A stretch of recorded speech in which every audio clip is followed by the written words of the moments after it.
चंडी, चंडी,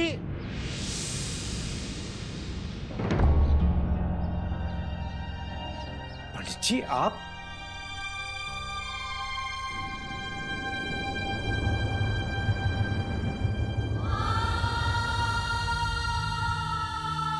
प्रणाम पंडित जी। आप चंडी के द्वार पर?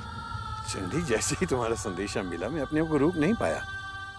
अब बताओ, आखिर क्या चल रहा है तुम्हारे मन में?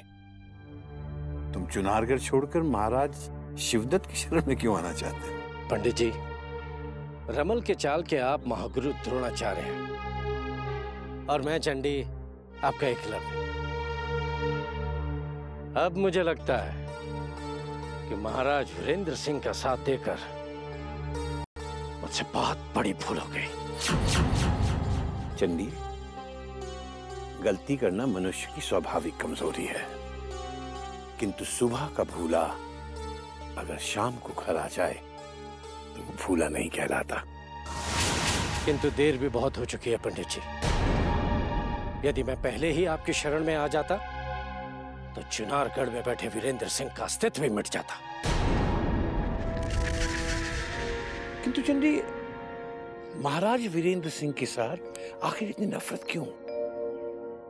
क्योंकि सारी दुनिया जानती है कि पिछले युद्ध में अगर तुमने महाराज वीरेंद्र सिंह का साथ ना दिया होता तो उनका तो नामो निशान ही मिट जाता। समय समय की बात है पंडित जी। जब समय का पहिया घूमता है तो शत्रु मित्र बन जाता है और मित्र शत्रु। और अब महाराज वीरेंद्र सिंह चंडी के मित्र नहीं, शत्रु हैं।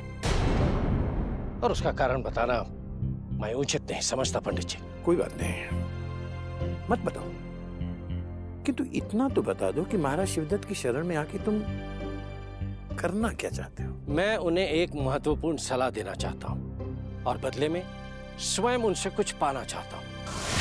पंडित जी, यदि महाराज शिवदत्त मेरा प्रस्ताव स्वीकार करते हैं तो मैं उनका अधूरा सपना पूरा कर सकता हूं। तुम्हारा प्रस्ताव निस्संदेह विचारणीय है चंडी, लेकिन महाराज से तुम चाहते क्या हो? मेरे पास एक ऐसी योजना है जो उन्हें चुनारगढ़ की गद्दी पर दोबारा बिठा सकती है और जिसका इस दुनिया में कोई तोड़ नहीं है।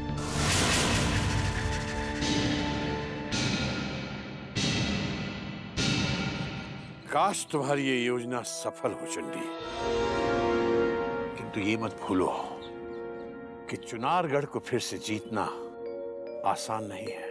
पंडित जी, यदि हमारी नजरों से देखो तो बहुत आसान है, नहीं तो असंभव। योजना बताओ। अभी नहीं, जब महाराज शिवदत्त से मुलाकात होगी तो योजना उन्हीं के सामने रखी जाएगी, क्योंकि योजना बताने से पहले मुझे उनसे एक वचन चाहिए। वचन? कैसा वचन? संबलपुर का राजा बनाने का वचन।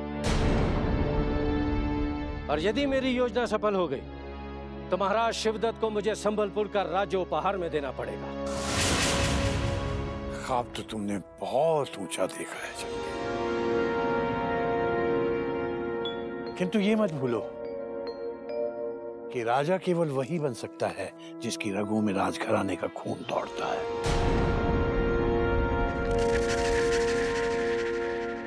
तुम एक पंडित हो, राजा बनने जाओगे तो ना घर के रहोगे ना घाट के। पंडित जी, अब तो चंडी के भाग्य में भी राजयोग आ गया है, और जब राजयोग आता है तो कौवा भी हंस को पछाड़ देता है। और यदि महाराज शिवदत्त को चुनारगढ़ का राज्य वापस प्राप्त करना है तो उन्हें मेरा अधूरा सपना पूरा करना होगा। ठीक है चंडी, तुम योजना तैयार रखो। मैं जल्द से जल्द महाराज शिवदत्त से तुम्हारी भेंट कराने का प्रयत्न करूंगा।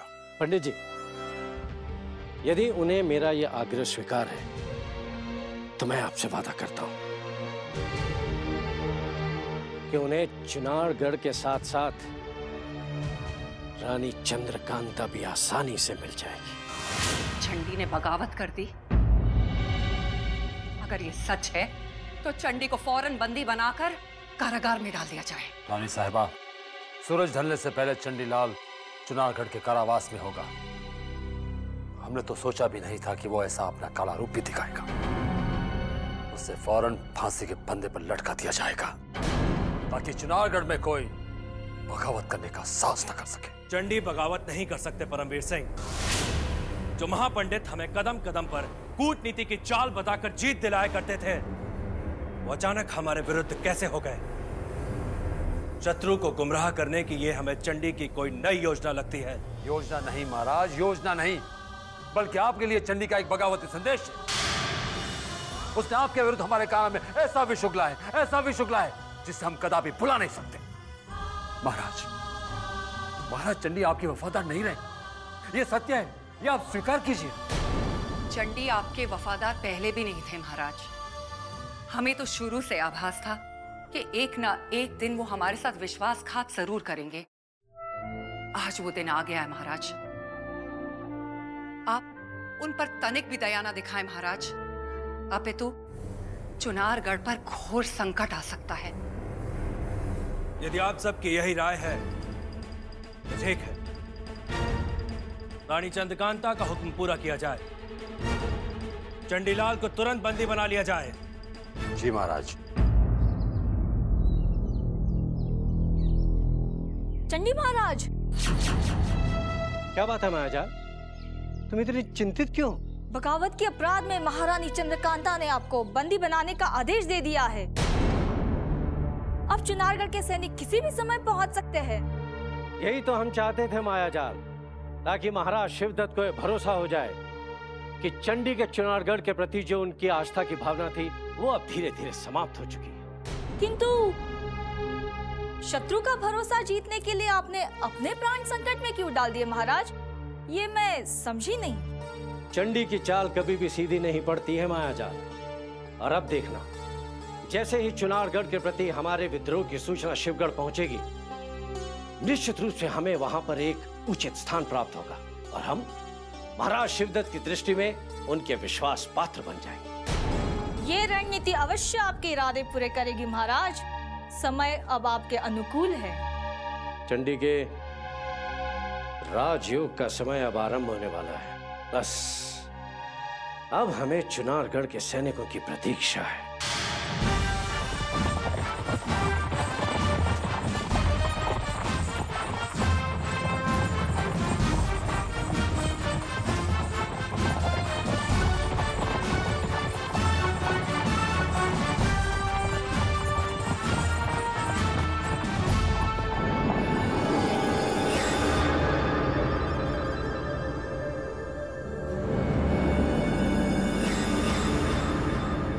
चंडीलाल, चंडीलाल,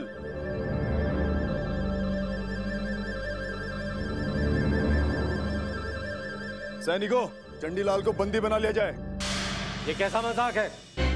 क्या तुम लोग जानते नहीं कि चंडी के द्वार पर बिना आदेश के आना मना है? जानते हैं, लेकिन महारानी चंद्रकांता की आज्ञा के आगे हम मजबूर हैं। अब आपको बंदी बनाया जाएगा। और मेरा अपराध? बगावत। आपने राज्य के साथ बगावत की है। सैनिकों, इनको बंदी बना लो।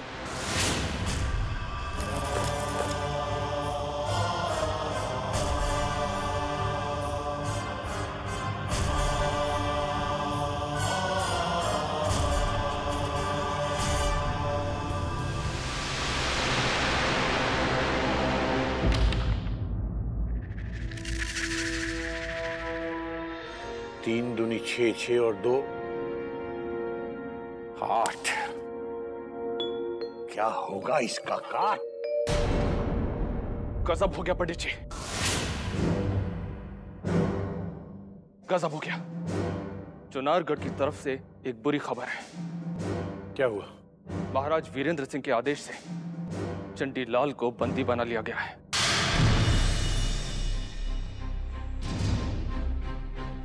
ये क्या कह रहे हो तुम? वही जो मैंने अपनी आंखों से देखा है पंडित जी। चुनारगढ़ के सैनिक अभी अभी चंडीलाल को बंदी बनाकर कारागार की तरफ ले गए हैं। इसका मतलब है कि चंडी ने आखिरकार महाराज वीरेंद्र सिंह के विरुद्ध बगावत का ऐलान कर ही दिया।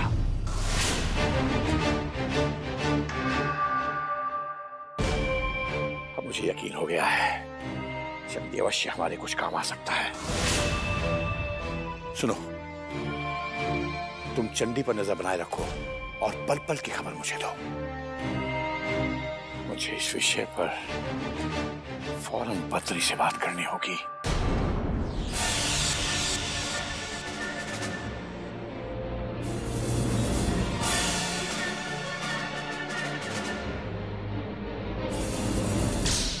बद्री। पंडित जी आप? हाँ बद्री, खबर आई है कि चंडीलाल को चुनारगढ़ में बंदी बना लिया गया है। ये क्या कह रहे हैं पंडित जी? सही कह रहा हूं। लेकिन चुनारगढ़ में तो उनका दर्जा उतना ही ऊंचा है जितना आपका शिवगढ़ में है। क्या कारण हो सकता है कि उन्हें यह दंड मिला है? कारण है बगावत। चंडी ने महाराज वीरेंद्र सिंह के खिलाफ बगावत कर दी है। अगर ये सच है तो बहुत अच्छी खबर है। इसी तरह शत्रु के कुछ और अधिकारी बगावत पर उतर जाएं तो हमारा काम बहुत आसान हो सकता है। चंडी भी हमारे बहुत काम आ सकता है बद्री। अगर हम चंडी को चुनारगढ़ की कारागार से छुड़ाकर अपने राज्य में शरण दे दें तो समझ लो कि कूटनीति के इतिहास में एक नया अध्याय लिखा जा सकता है। ठीक कह रहे हैं पंडित जी, लेकिन इस काम के लिए चंडी को मनाएगा कौन? चंडी पहले ही मान चुका है। अभी कुछ रोज पहले ही मेरी उसकी गुप्त भेंट हो चुकी है। सोचने की बात बस इतनी है कि उसे कारागार से छुड़ाया कैसे जाए, और मुझे लगता है इस काम के लिए तुमसे बेहतर योद्धा नहीं हो सकता। अगर यही बात है पंडित जी तो समझ लीजिए कि चंडी चुनारगढ़ के कारागार से आजाद हो गया।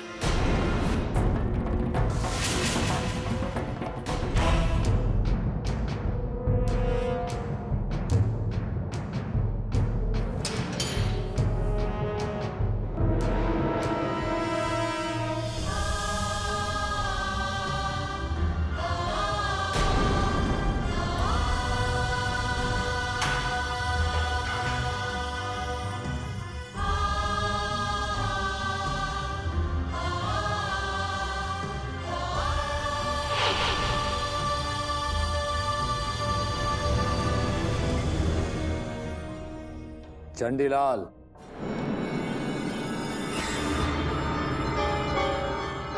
देख लिया चंडी, बगावत के शोले भड़कने से पहले ही हमने उन्हें कैसे बुझा दिए।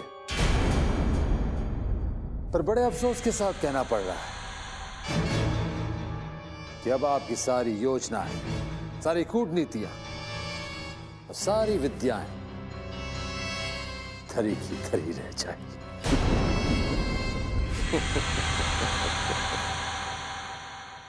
चंडी की चालों को समझने के लिए चंडी जैसा ही दिमाग होना जरूरी है परमवीर सिंह, जो तुम में नहीं। मगर ये मत समझ लेना कि चंडी शांत हो जाएगा।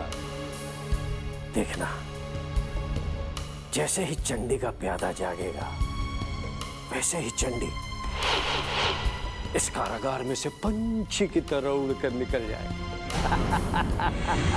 यह आपकी भूल है चंडी, क्योंकि हमने आपके पर काट दिए हैं। चुनारगढ़ के साथ षड्यंत्र करना आपको बहुत महंगा पड़ेगा चंडी। इस कारागार से आप नहीं, सिर्फ आपका शव निकलेगा। देखते हैं कि आपका ये कारागार चंडी को कब तक यहां रोके रख सकता है।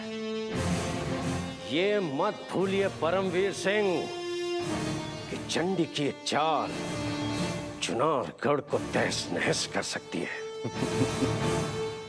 तहस नहस करने के लिए कारागार से निकलना भी जरूरी है चंडी, और चुनारगढ़ के कारागार की सलाखें इतनी कमजोर नहीं है जिन्हें आप तोड़ सकें।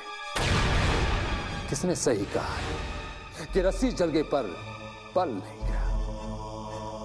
बहुत घमंड है अपनी कूटनीति पर, तो याद रखिएगा कि आपका कोई भी षड्यंत्र चुनारगढ़ जैसे विशाल राज्य की एक भी ईंट हिला नहीं सकता। ये तो समय बताएगा परमवीर सिंह, और इतना समझ लीजिए कि हमें छुड़ाने के लिए यहाँ शीघ्र अतिशीघ्र बड़े बड़े योद्धा, महायोद्धा पहुंचने वाले हैं।